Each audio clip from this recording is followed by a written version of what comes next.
nukumu Sukutin rokin cho Nya tiatin saya he Warau besin rulau Nuku kutenyo hausia Kutenyo ti projmu Koshaiken pruanutia Kunyon roke hosia Komus raunia tiaku Soku kwanyo ible Sochke frupku muabrau Ya plomun rokwalau Sezo buau ako zosia Silo puso kosia Kutsua toko kozo Zau tinyo ake Keshuti yo nyatia Rusianta tianyonte Taune ro lau inu Simuale tu tuaftau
Rusia nukumu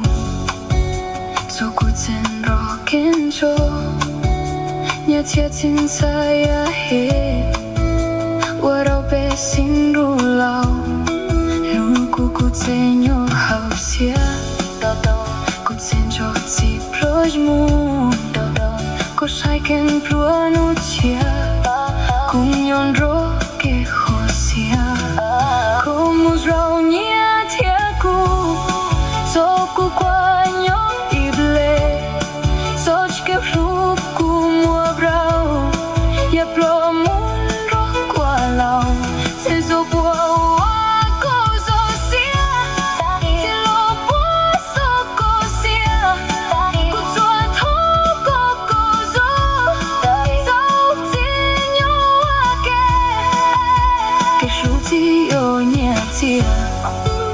Rusianta tianyonte Taune ro lau inu Simuale tu tuaftau